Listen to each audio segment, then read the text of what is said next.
You've heard about terms like malware, viruses, worms, and so on, but what do these things mean? Is a virus a worm? What exactly does malware do? These are just some of the basic concepts you'll learn about in this unit. What is malware? Malware is a type of malicious software that can be used to obtain your sensitive information or delete or modify files.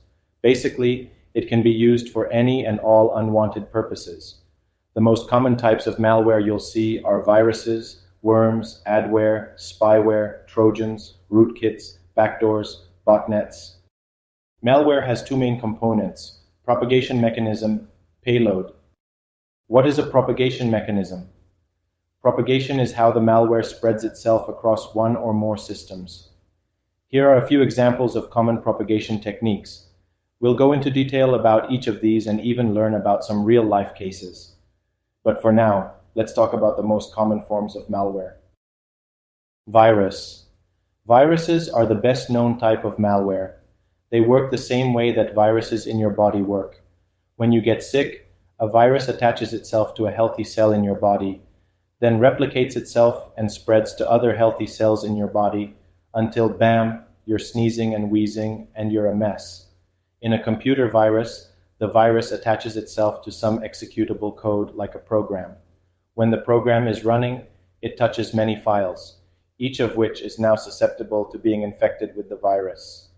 The virus replicates itself on these files, does the malicious work it's intended to do, and repeats this over and over until it spreads as far as it can. Worm.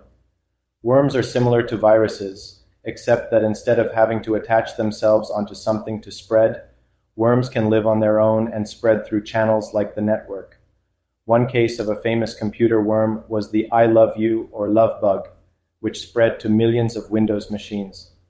The worm was spread via email. Someone would email a message with the subject line of I love you and an attachment that was actually the worm disguised as a love letter text file.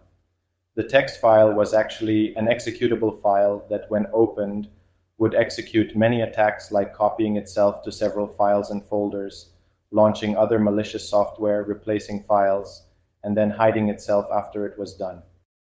The worm spread by stealing email addresses that were in the victim's computer and chat clients. It then proceeded to send that email out to everyone in the address book. The love bug spread across the world and caused billions of dollars in damage.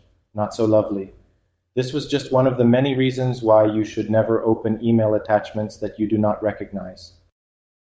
Adware. Adware is one of the most visible forms of malware that you'll encounter. Most of us see it every day. Adware is just software that displays advertisements and collects data. Sometimes we legitimately download adware. That happens when you agree to the terms of service that allows you to use free software in exchange for showing you advertisements. Other times it may get installed without your consent and may do other malicious things than just display advertisements. Trojan. In Greek mythology, there's a famous tale of the evasion of the city of Troy. The Greeks, who had been trying to gain access into the walled city, finally decided to hide themselves in a giant wooden statue of a horse under the guise of a gift. The Trojans allowed the gift inside then. In the dead of night, the Greeks broke out of the statue and attacked the city. In computer security, we have malware that functions like a Trojan horse, and it's named after this exact thing. A Trojan is malware that disguises itself as one thing but does something else. Just like how the historical Trojan horse was accepted into the city by the citizens of Troy, a computer Trojan has to be accepted by the user, meaning the program has to be executed by the user. No one would willingly install malware on their machine. That's why Trojans are meant to entice you to install them by disguising themselves as other software. What is a payload? The payload is the action that a piece of malware performs on an infected device or system. Here are some common types of payload. Ransomware. Ransomware is a type of attack that holds your data or system hostage until you pay some ransom.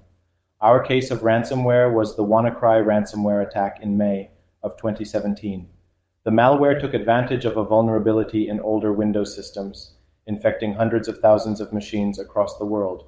Most notably, the attack shut down the systems for the National Health Services in England, causing a health-related crisis. The WannaCry ransomware attack devastated systems around the world. Spyware. Spyware is a type of malware that's meant to spy on you, which could mean monitoring your computer screens, key presses, webcams, and then reporting or streaming all of this information to another party. It's not good. A keylogger is a common type of spyware that's used to record every keystroke you make. It can capture all of the messages you type, your confidential information, your passwords, and even more. Backdoors.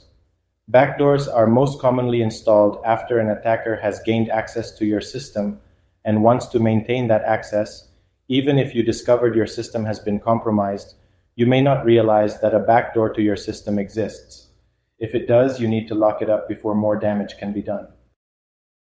Botnet. What if our attackers could not only do malicious things like steal our data, but they can also steal our computer's resources like the CPU? Well, I'm sorry to tell you that actually exists. There is malware out there that can utilize someone else's machine to perform a task that is centrally controlled by the attacker. These compromised machines are known as bots. If there are a collection of one or more bots, we call that network of devices a botnet. Botnets are designed to utilize the power of the internet-connected machines to perform some distributed function. Take mining Bitcoin, for example. Mining Bitcoin requires a machine to perform some computation that takes up your machine's resources. At the end, you may be rewarded with some amount of Bitcoin. A popular attack has been creating botnets to do stuff like mine Bitcoins. So instead of having one computer run computations, attackers can now have 1,000 computers running computations and raking in more and more Bitcoin.